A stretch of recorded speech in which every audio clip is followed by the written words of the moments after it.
coming down the steep grade. Anyway, the engine's going, "Arr," and the poor wee bus is going faster and faster.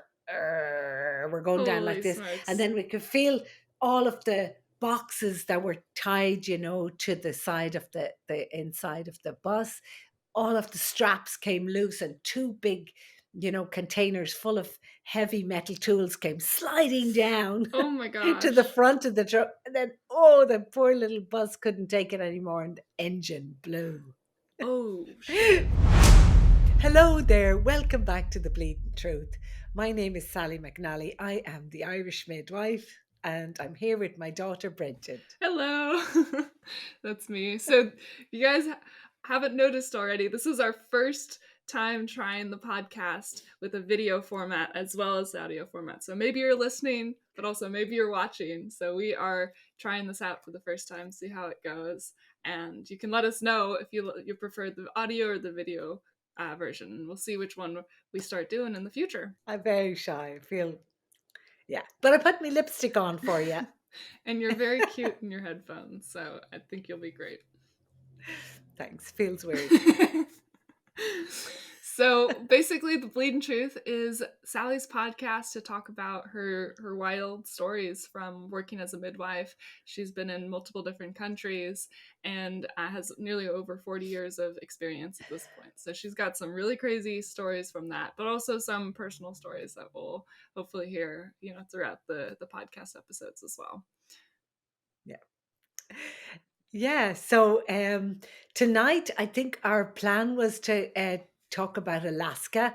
I did go up to Alaska for a year and worked there. So Yeah. that was very And fun. before we get into it, don't forget to like and subscribe. It means the world if you can help us out that way. Also, share the podcast with anybody that you know if you think they'd be interested in hearing some of these crazy stories too.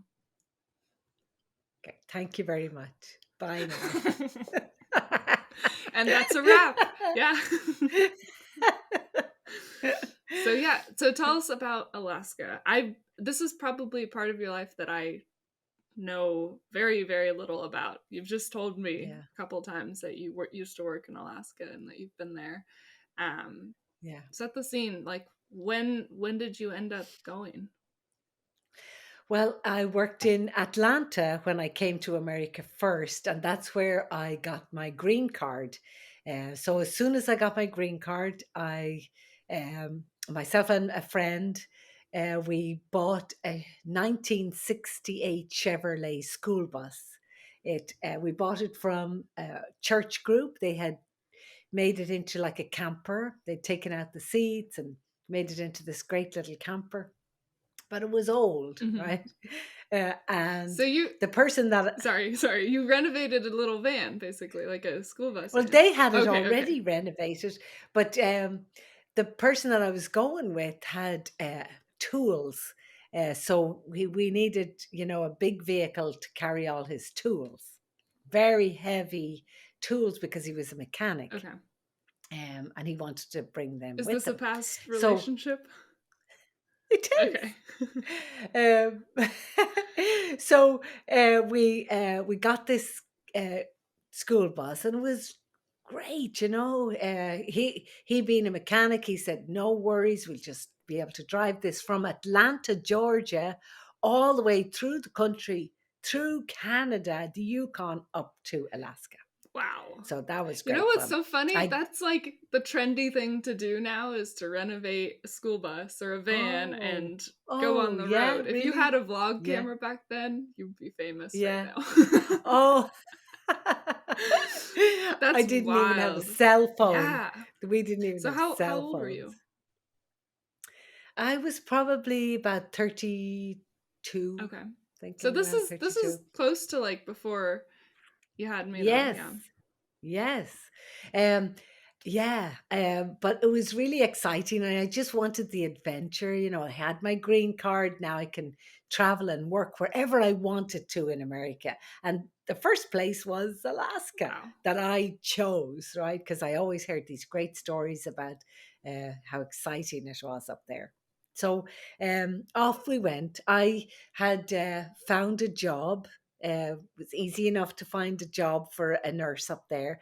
And I was going to be an RN working on labour and delivery. I still wasn't a midwife in America. Okay. So we drove this wonderful old school bus on the Alcan highway. So this that was a long time ago now. It was 30 years ago, or almost 30 years ago. It wasn't complete.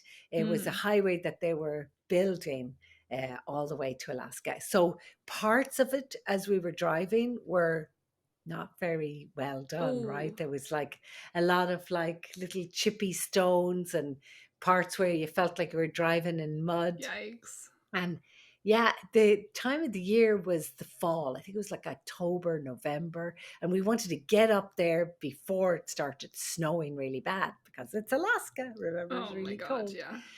So we're doing great. And I honestly didn't do a whole lot of driving before I came to America. In Dublin, where I grew up, we just used the wee train or the buses to Oh get wow, yeah. around. The Dart, it's called. Hmm. The Dart is a little electric train. It was great. It's dart in and out of And it's town. on the other But side of the road when you come to the US yeah, too. yeah, right. But here I am now, kind of almost getting a good driving experience, my first really good driving. So we get to, I guess it was Canada, and there was some steep grades, like 10%. I'm not kidding Wow. you. Not to be done in a school bus full of heavy tools. All of this heavy metal, right? So um I remember coming down a few of these hills thinking, this doesn't sound so good. The engine's kind of Oh straining. Am I gosh. meant to? And if I brake, it's really dangerous, right? And I'm not an expert driver. Um, and then I remember coming down this hill and it was really steep. And I think it was famous for its steepness. But of course, we didn't have the internet that we could look up things, and plan. And we had a map. I remember the map. I had That's drawn a crazy, yeah. line on where I wanted to go. And it didn't, it looked like mountains, the Rocky Mountains you're driving through, coming down this steep grade. Anyway, the engine's going, "Arr," and the poor wee bus is going faster and faster. Arr. We're going down like Holy this. And smokes. then we could feel all of the boxes that were tied, to the side of the inside of the bus. All of the straps came loose and two big, containers full of heavy metal tools came sliding down Oh my to the gosh. front of the truck. And then, oh, the poor little bus couldn't take it anymore and the engine blew. Oh shit. The engine blew. And I was terrified, of course. But it kind of just came slowly, slowly, slowly down, and it came into the edge of the road. And it was nighttime. And Wow. we were stuck there at the side of the road on the Alpine Highway. And the Alpine Highway is sometimes known as the highway to hell. um, so I was thinking, wow, well, I wanted an adventure. This is definitely an adventure. What do we do now? How do we finish the journey, to Alaska? So we flagged down a car and they said they would call, the police and get a tow truck and stuff. But it took the whole night for that to happen, Wow. we never knew. We were there sitting looking at the stars and wondering, what is that sound? And finally in the morning, the police came, a tow truck Mhm. came, and we got towed then into Edmonton, I think it was called. It was a little city, and we had to pay this guy a lot of money to tow us and that stupid school bus all the rest of the way to Oh Alaska. wow. So it Yeah, all wasn't like repairable. Yeah. no. Well, we sold it, pretty quick, and some clever person could probably put an engine in it, but we were sick and we'd never wanted to see it again. But I can still hear the sound of the engine, kind of like just Wow. blowing. Yeah. That could have been so So much worse too. oh yeah, it could have been so Wow. much worse. But that was the trip to Alaska. And when I got to Alaska, um, they were so nice. Everybody was so great. I remember the first day, we'd found a place to stay. I went for a walk on my own through, the city. Um, I was very brave when I was young. I think it was stupid. But I was sitting on this wall, just looking around, getting a feel for it, and, telling my story to myself. Mhm. I'm in Alaska. I'm here in Alaska. And suddenly I felt this presence of somebody right beside me. And I turned and it was an Indian, an old man, and he was an Indian. He was like a real Indian, he's beautiful. He had this long gray hair. He was dressed like an Indian. He had a headband. Um, and he looked at me and I was looking at him and all he said was, "Welcome to my country." And I was like, "Whoa!" Wow. And he just walked off. He was super old. And he was like a spirit. And the way he walked and everything, it was like he was like not real, but he really stuck in my mind. And I was like, "This place is going to be so much fun." Wow. Yeah, yeah. How So long were you there in total? a A whole year. year? Wow. Yeah, little maybe over a Yeah. year. I got a job, and the job was great, of course. It was so interesting. Uh, Sometimes when the snow came, everything Mhm. changes, right? Um, if the doctor was at home and the baby was on the way, sometimes babies come fast, and we'd call and say, "You have this patient here. It's her third baby, and she's 8 centimeters." And the doctor might go, "Ha ha ha ha. Well, I guess you're doing that one, Sally." And it was like as soon as they knew I was a midwife, Mm. they were like, "Oh, can't make it to the Right. hospital. The midwife's there." So I got a lot of deliveries that way. Yeah, because if Um, it's so snowy, they're just not gonna make it, pretty much. They, like, have right, to the rely on road, you. Wow. yes, Yeah. yeah, yeah. So there was a lot of deliveries done there, but mostly, there would be a doctor in house that you could call Mhm. on to. So the women were so interesting. We got a lot of Indians, and the Indians are so strong, so strong. They'd come in and they might be completely dilated, ready to have their Wow. baby, and there'd be just a little sweat across their brow. And they would look at you, they wouldn't trust you, because you're a white girl. Um, You'd have to earn their Mhm. trust. Really, that's how I used to feel.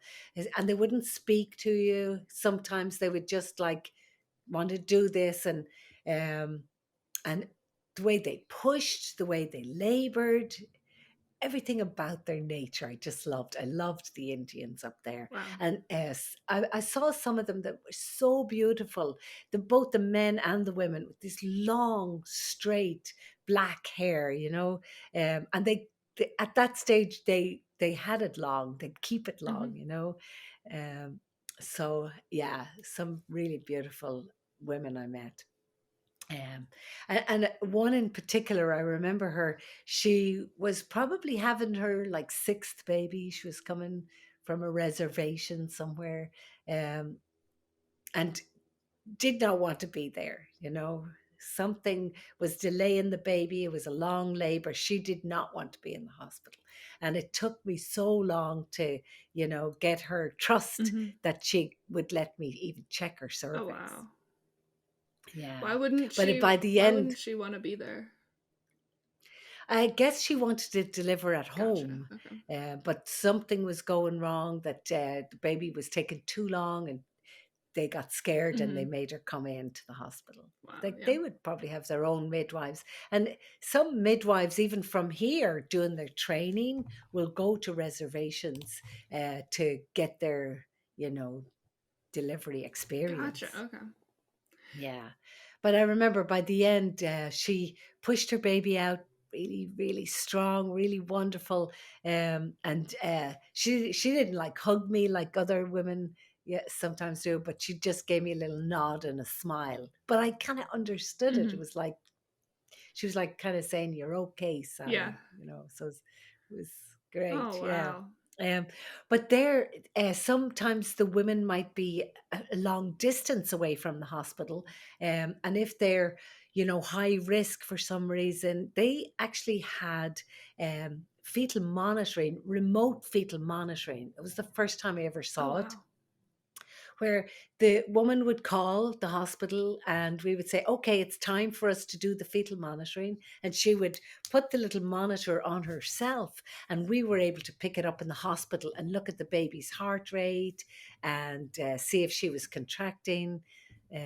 So that was very exciting. That was years ago. They've come a long way now with Yeah. that. And Yeah. I guess that's really Yeah. essential if it's so snowy, right? Yeah. Yes, yes. Yeah, that makes Because she sense. couldn't just drive in just for a little fetal Yeah. monitoring, because she might be driving for a I day. wonder if like the cold makes them stronger in that sense. Like, I don't know, have you ever Mhm. heard of the Iceman?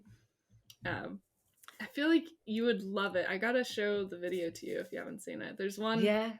by a channel called Yes Theory that is a, a documentary on this guy who does everything in the cold. Oh. Yeah, Oh, is he a guy that Wim Hof or something. sits into the icy cold Yeah, yeah, water? I think I did yeah. see that. Not that like you have to do that extreme to get the benefits, Yeah. but it's supposed to be like really good Oh, for your yeah. health and your mind Yeah. and Yeah. mental strength. And like when it comes to labor, Wow. you need that. Oh, So, right. Yes. Yes. wow. That's interesting. I must look at that. Yeah. Yeah. But yeah, it's so cold out Mhm. there. You go outside in the winter and your nose hairs just freeze. Yeah. You can feel them just standing to attention. And I remember when I went there first, I was like, oh, it's so cold. We got to get some warm Yeah. clothes to stay alive. And I didn't have a lot of money. I was after spending all my money on that fella towing us. So I went to an army surplus Uh-huh. store, and that's where they'd sell old, war stuff. Mm. Because somebody said, forget about your sneakers, you need army boots. Mhm. So I bought army boots, um, big clunky Nice. army boots, and it was actually a flight jacket, but it had a hood that came out long like this.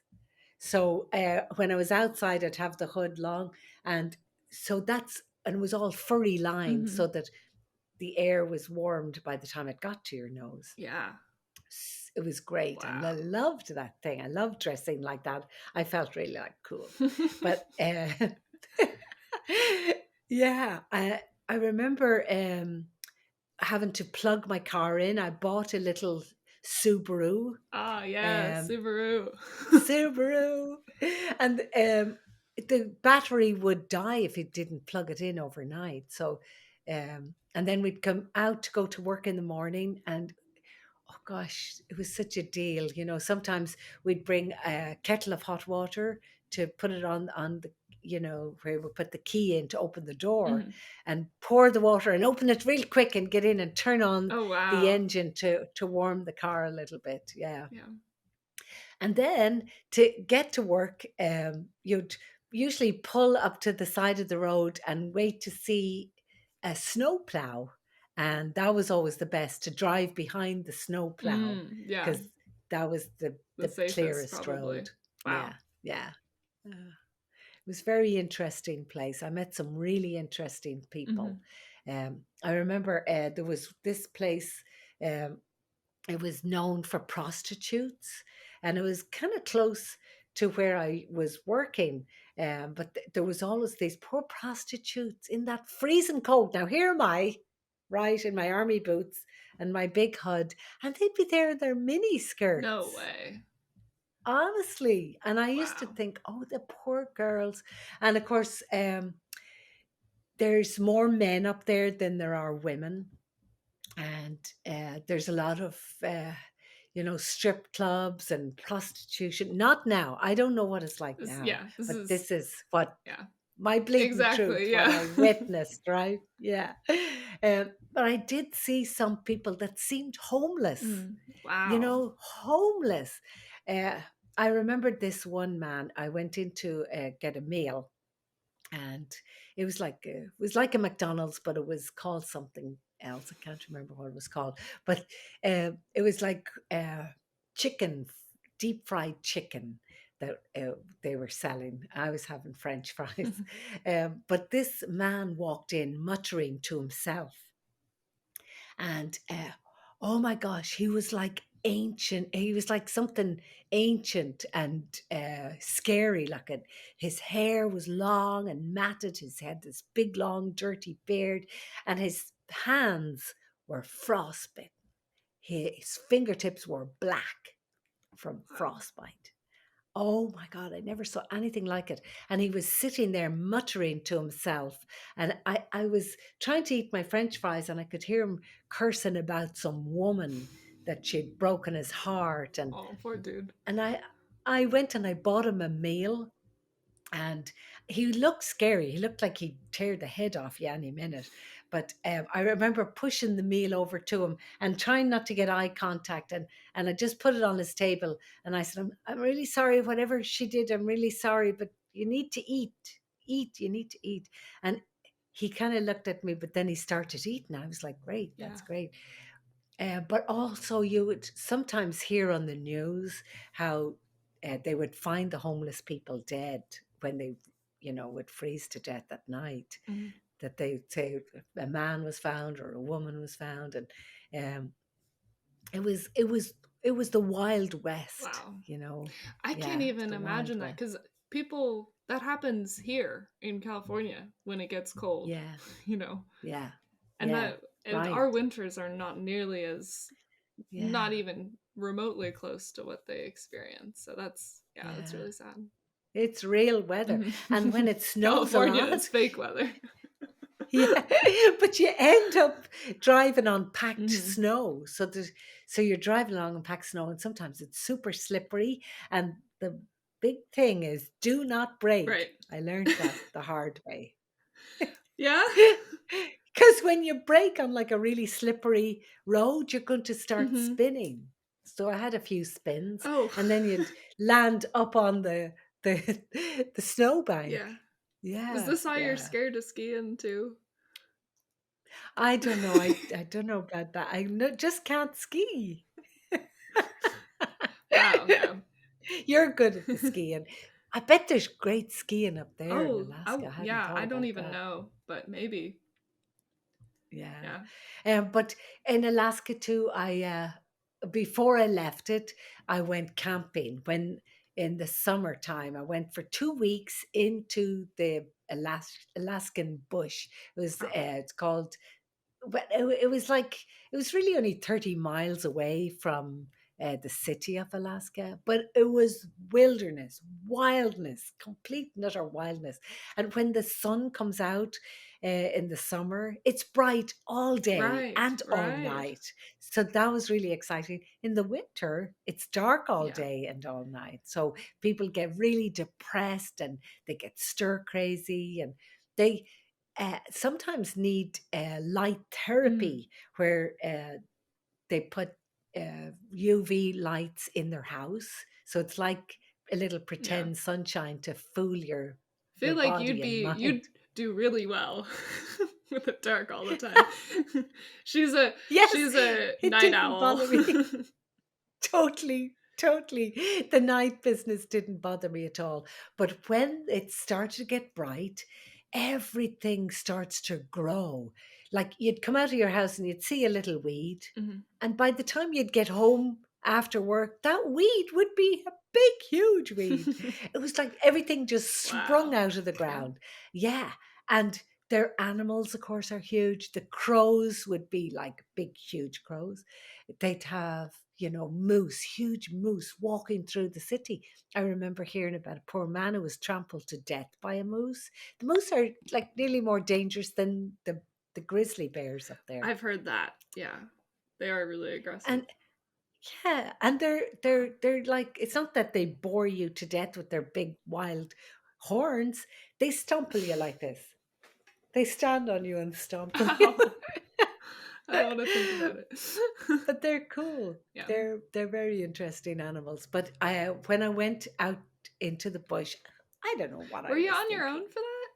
No, I was with that young fella that I Okay, the was with. mechanic. We'll We just call him the yeah. mechanic.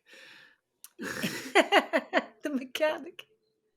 And yeah, and we went out and we had this tent that we thought we'll get this army tent from the surplus store, but of course it was big and heavy, right? It was really big and heavy, and it was awful to carry. So we brought it as far in as we could, and we set it up, and then we went for day trips into the Wow. wilderness, and then we tried to find our way back to the Try tent. to. It was scary, it was terrifying Wow. all the time. And I had a big shotgun. You'd walk with your shotgun on your arm. Just in Um, case. uh, just in case I would leave it broken, like Hmm. open, and then if I needed it, I had practice that I would like shake it up and close it and then shoot. Wow. I did not want to shoot any Yet animals. again, this is Um, like you've talked about guns in another episode, but I grew up having no exposure. I didn't even I know know, that you used one before. It's so I hard know, for me to pet. even picture it, but it's I'm sorry. no, I'll have to get a picture of me with the don't be gun. sorry because I think it's really cool to like, get to know you more and Yeah, yeah. thanks.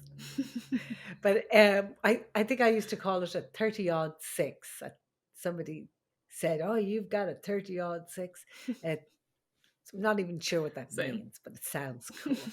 But it was really heavy. But and we used to wear a little bell on one Mm, ankle so that that would frighten away the mhm. animals.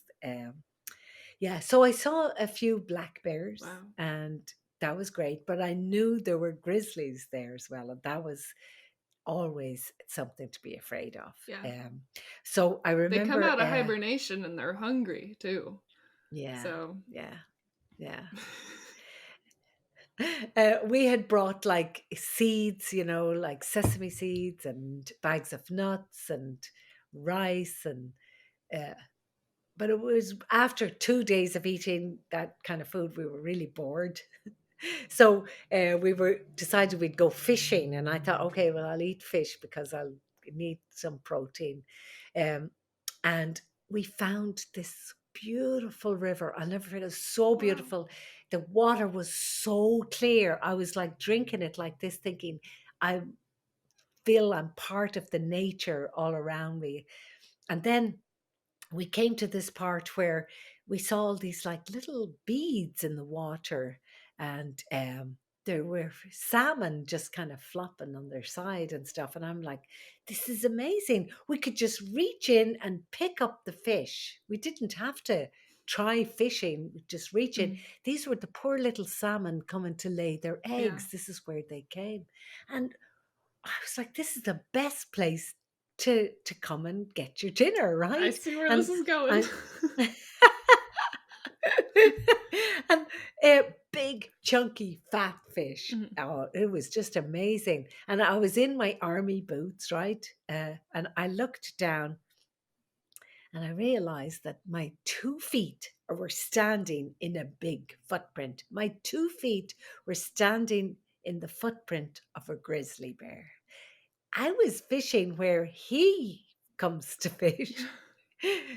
And I looked down and my whole two Wow. feet were fitting into. So that was how big his foot was. Yeah.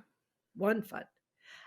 So we hightailed it out of there. Let me tell you, it was terrifying. And I couldn't Wow. ever get that vision out of my mind again because it was like, wow, everything's so big. I feel like a Texan now talking, it was this big, but it really was.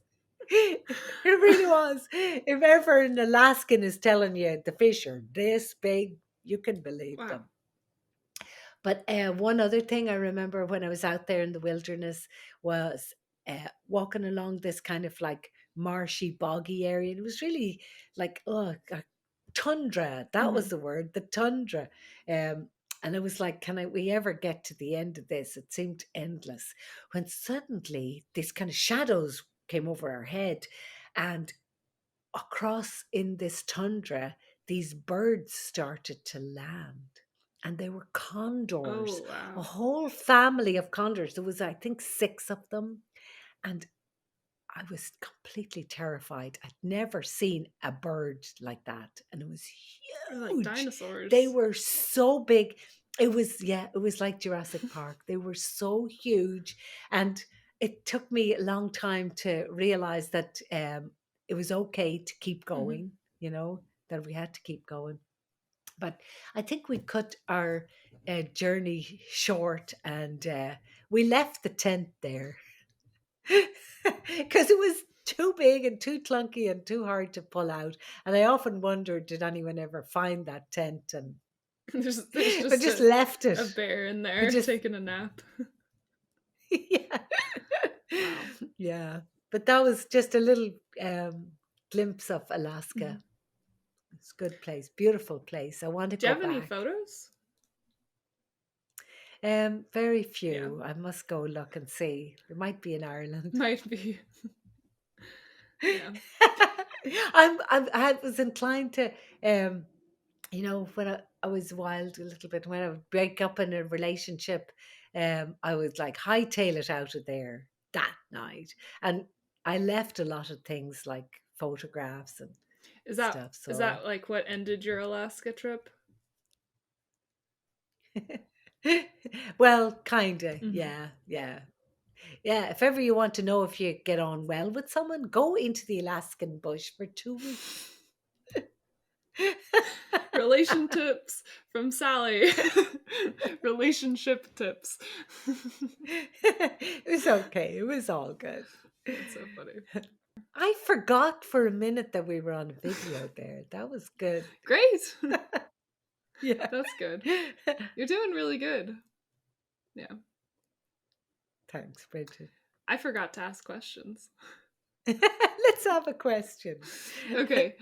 Um so we also do some questions in every episode. So we have two listener questions that we'll ask here at the end of this episode. Usually we do them at the beginning, sometimes we forget, so today we're doing them at the end.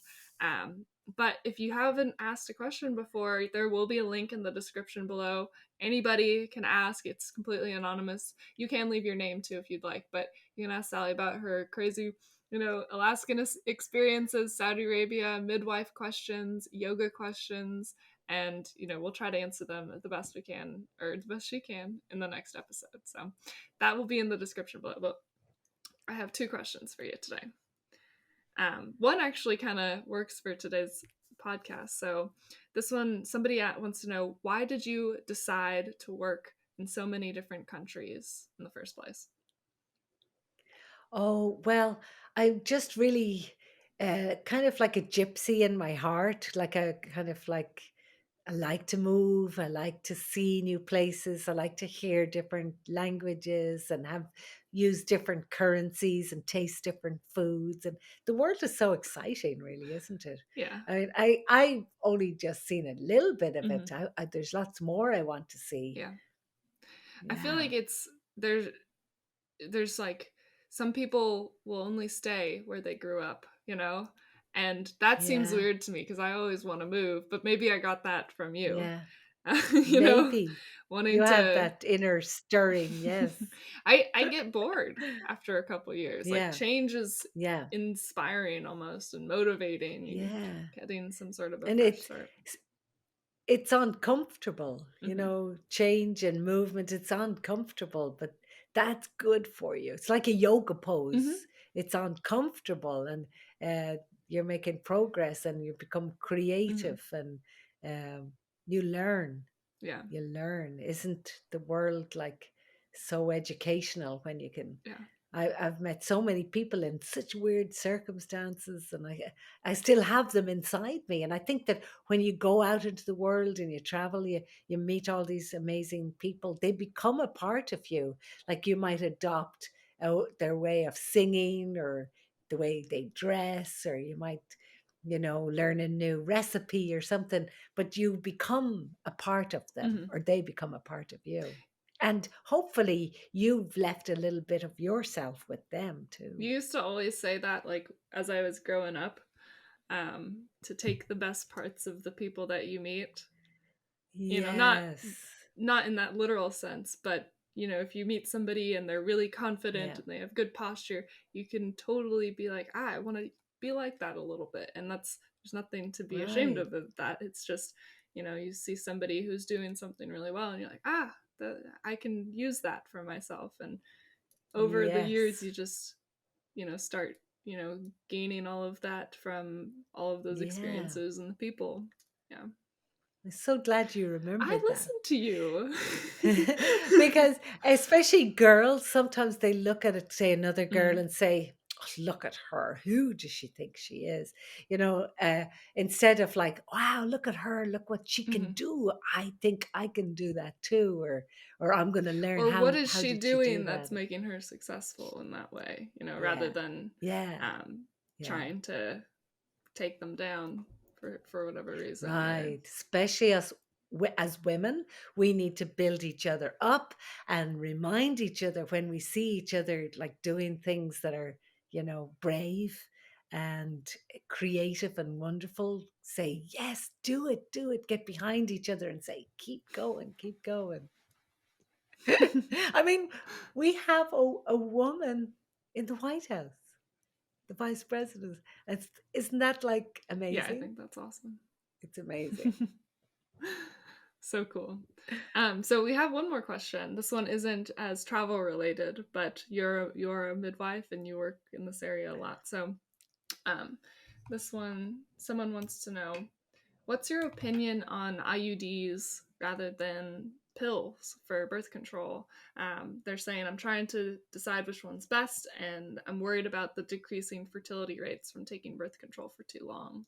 Do you have any opinion on that? That's a really good question. We we always tell the women all of the different types of contraception they can use, and the one that they're drawn to is the one that they're usually most successful with. Hmm, I might say to a young girl, "You should take the pill. You should try taking the pill." But what if she's forgetful and doesn't like taking the pill? Then she's going to get pregnant. right. Um, but if she's drawn to, say, taking using an IUD, she'll feel happy with that. She'll, feel like she's got control over her body and she's made her own decision. Another lady might not like the feeling of an IUD in there. They're constantly thinking about it, or thinking about, does their lover feel it in there? And some women, they just can't get on with an IUD. Hmm. Um, so I think there's pluses for both forms of birth control. Uh, we just, with the pill, sometimes you have to play with it a little bit to find the right type. Sometimes it's lower dose, sometimes it's a little higher dose that the lady might Hmm. need. And then the same with the IUD. Say if it's a young teenager coming in, then a smaller IUD, uh, rather than, say, a copper one, the Paragard. So it just depends on the Hmm. person. Um, But what about also, because I've heard this too, when you take the pill for, decades, sometimes it can sometimes have negative effects on your ability to get pregnant once you get off the pill. Is that I true? don't know if that's Okay. true. I don't know if that's true because the pill is, it's well made now. All the different Hmm. types, and it's my experience that women are in control of their fertility Right. with the contraceptions. That they look at the year and the date, and they're like, I'm going to stop taking my pill, or I'm going to take my IUD out, and I'll hopefully get pregnant within the next few months. And most of them Right. do. I I I That's good. haven't That's good to hear. come across, Yeah. yeah, I haven't come across a lot of women who uh, are Hmm. infertile because of Good. contraception. I haven't Because that I come feel like across I've that. heard, that's probably one of my own fears. but Yeah. maybe it's because of a fake news type of a story that if you take birth control for too long, it can make it harder to get pregnant in the future. Let's take it out and see. I'm dying to be a grandma. Let's test the theory. Whoa there. Okay, sorry. Sorry. Sorry. Delete that No. part. Well, someday we'll have some personal results, hopefully. When you have kids, I'm going to send them home. If they come to visit me, I'm going to send them home with baby I tortoises know. in their pockets and frogs. Yeah, if people don't know, Sally actually breeds a lot of tortoises. Just yesterday, you got a batch of eggs. Yeah, Yeah, yeah. on Easter And Saturday. yeah, Yeah, Easter so Saturday there was excited. a yeah, we're recording on Easter, so we might post this Yeah. a little bit later, but happy Easter. Happy Easter. I guess one last question. Would you ever go back? Would you go back to Alaska? Yes, Yeah. dying to go back. Um, I want to go see the Aurora Borealis. It's where the Yeah. lights, did I I say don't that know. right? The beautiful Yeah. lights change. And I saw that a little bit when Yeah. I was up there. I want to see that again. And I want to sit with it longer and appreciate it, Yeah. for what it is. And I want to go with my Johnny, Yeah. my husband. You guys should do it. Yeah. Yeah. Yeah. You should come with us. Maybe.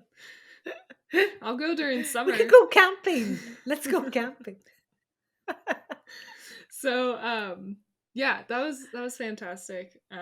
It's cool learning more about you and that you are a camper. We haven't really done camping Yeah, much, I so love to camp.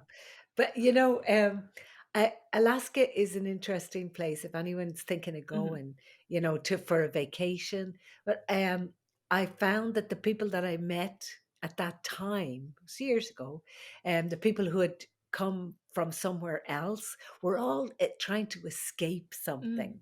They all had a story. They all had an amazing story to tell. Some of them were scary people, to tell you the truth. They were like running away from something. Some were very interesting Wow. stories. And I was one of the stories. My story, I wasn't really like running away from something, but This is after your Saudi Arabia era, right? Yeah. yes, yeah, Yeah. yeah. I'm just really thankful for anybody who's Yeah. listening to me going on and on. Thank you for listening to my stories. I think some of my stories are hard on our hearts to hear. Um, this one isn't so bad, so I hope it cheers you up rather than makes you cry. Some people said your stories have been making me cry, and I'm so sorry. Oh, But I think if a story makes you cry, it means that you have compassion. You have compassion for the person or the people that we're talking about, um, and the world needs more compassion. thank you guys so much for listening. If you guys want to learn more about Riverside.fm, that is the recording platform that we're using. It's great for podcasting, especially if you're in two different places like us. The audio tracks are much easier to work with for editing. Same with the video quality and all of that. It's really good. So we'll have a link in the description for that. Also, if you guys want to ask Sally a question, feel free. We love it. We love your guys' questions. They've been so good so far. There will be a link in the description for that as well. But don't forget to like and subscribe and come back next week for some more. Thanks a Thanks a million. million. Thanks for being there.